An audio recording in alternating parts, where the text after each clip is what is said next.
알고 보면 이 세상에는 쓸모없는 것이라고는 하나도 없습니다. 다 요긴하게 쓸모가 있고 필요한 것이 있고 또 필요해서 존재하는 것이 이 세상 만물이라고 말할 수 있을 것입니다. 오늘 우리는 바울 사도의 마지막 편지였던 빌레몬서를 생각해 보려고 합니다. 빌레몬서는 바울이 쓴 서신 중에서 가장 개인적인 편지의 내용으로 되어 있고 동시에 가장 짧은 한 장으로 되어 있습니다. 바울이 로마에 있는 동안에 빌레몬의 종이었던 오네시모를 만나게 되어집니다.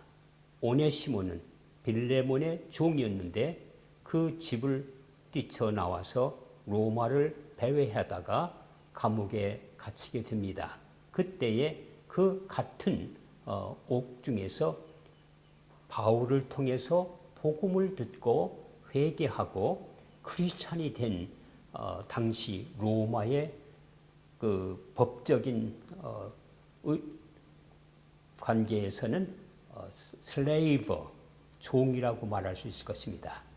로마는 그 거대한 도시와 로마라고 하는 제국이 노예 제도에 의해서 유지되고 있었습니다. 많은 노역과 일과 개발과 그 다음에 건설, 이것은 뭐다 노예들이 맡고 있었기 때문에 노예 제도를 폐지한다는 것은 곧 로마의 역사에 또 정치적으로 또 경제적으로 위기를 가져오는 것이라고 말할 수 있을 것입니다.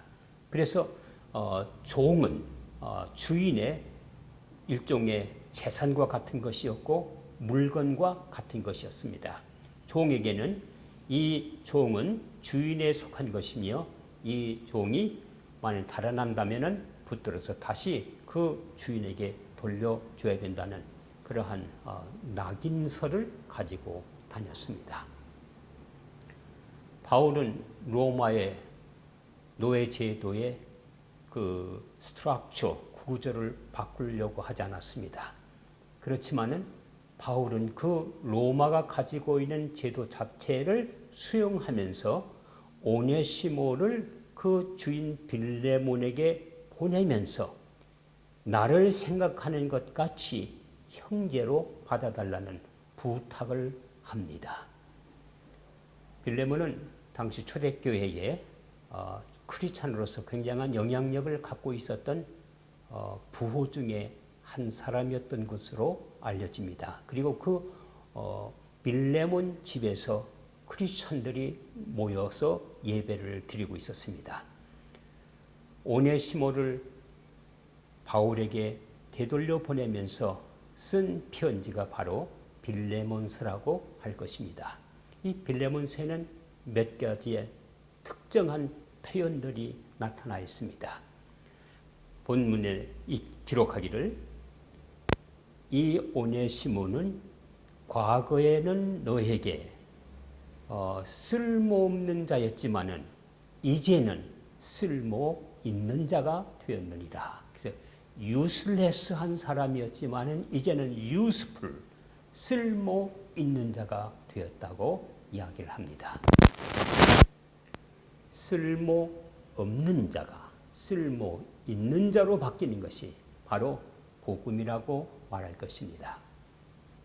호주에는 크린업데이라는 날이 있지요. 1년에 2차례씩 자기 집 앞에다가 쓸모없는 물건들, 더 이상 필요 없는 물건들, 쓰레기들, 또 사용하지 않는 물건들을 다 바깥에 내놓으면은 그것을 가져가는 필요한 사람이 가져가거나 그렇지 않으면은 카운실이 나중에 다 치워줍니다. 그날을 클린업데이라고 하지요. 저희 아내와 제가 이 클린업데이의 한 거리에서 아주 오래된 골동품 의자를 하나 발견했습니다. 잘 수리해서 쓰면은 아주 좋은 그런 고전풍이 있는 그런 골동품 의자였습니다. 그래서 그것을 가져다가 잘 포리시를 하고 거기다가 니스를 칠하고 그 다음에 의자 카바를 아주 고급 의자 카바를 다시 씌우고 이렇게 해서 새 의자를 만들어냈습니다. 지금도 그 의자는 우리 집에 아주 카바같이 귀한 골동품 품목 중에 하나가 됐습니다. 쓸모없어 버린 사람이 있는가 하면은 그것을 주워다가 쓸모 있는 의자를 만들어서 그 가정의 귀한 재산 품목으로 만듭니다. 하나님께서는 우리의 능력을, 우리의 지혜를, 우리의 역량을 쓸모 있는 것으로 보시고 거두어서 값진 것으로 사용하시는 것이 우리 예수님의 손이요 그리고 하늘나라입니다. 오네시모가 쓸모없는 달아난 종이었지만은 오네시모는 쓸모 있는 자로 초대교회 그가 처음으로 소아시아에서 감독이 되었습니다. 역사적 기록에 보면은 오네시모라는 감독이 있었는데 그가 이렇게 설교했다고 전해집니다.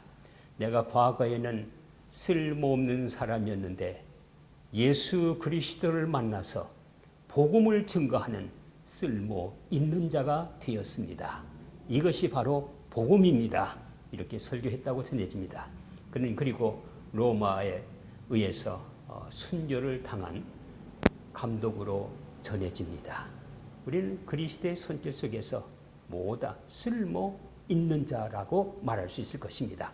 그리스도의 손에 잡히면은 우리는 쓸모 있는 사람이 되어집니다. 두 번째로 다시 그 본문을 보면은 바울 사도가 오네시모를 빌레몬에게 보내면서 이렇게 말합니다. 그가 만일 너에게 빚진 것이 있다면은 내가 다 갚아주리라. 그러니 그를 용납해달라, 환영해달라, 너희 형제로 받아달라고 부탁을 합니다. 빚진 것이 있으면은 내가 대신 청산할 것이니 그를 환영해 주기를 바란다는 내용입니다. 이 말 속에는 그리스도의 복음이 들어 있습니다.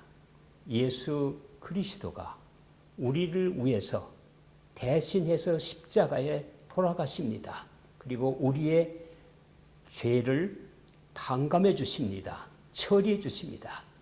우리가 하늘나라, 우리 하늘의 아버지 앞에 갔을 때에 우리가 용납될 수 있는 것은 예수 그리스도가 십자가에서 우리의 모든 죄를 대신 지시고 죽으심으로 그 빛을 탕감해 주심으로 우리가 하나님 앞에 하늘나라의 시민자로서 예수 그리스도의 형제로서 하나님에 의해서 용납되는 것입니다.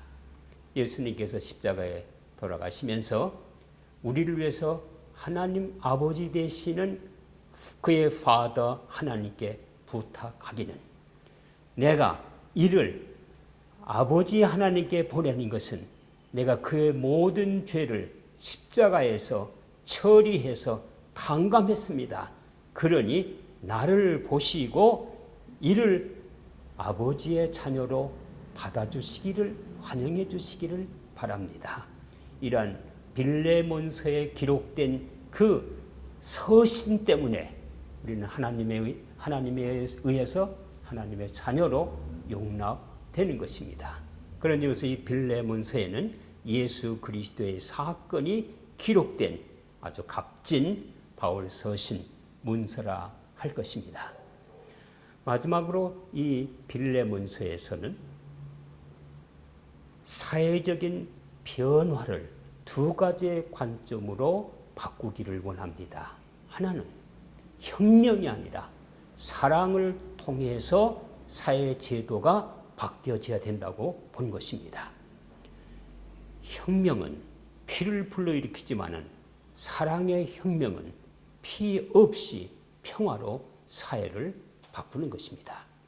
두 번째로는 이 로마가 가지고 있었던 바로 이 노예 제도를 바꾸는 또 하나의 방법으로는 형제라고 하는 새로운 인간 관계를 보여줌으로 말미암아서 인간관계를 개선하는 것을 통해서 사회가 바뀔 수 있고 혁명의 기초가 될 수 있다고 제시했다는 점에서 굉장한 사회적 복음의 가치가 들어 있습니다. 사람과 사람의 관계가 상전과 주인과 종, 그리고 높은 자와 낮은 자, 가진 자와 갖지 않은 자와의 관계가 아닙니다. 그리스도 안에서는 형제로 받아들이는 관계요. 그리고 서로 형제로서 사랑으로 용납하는 관계요.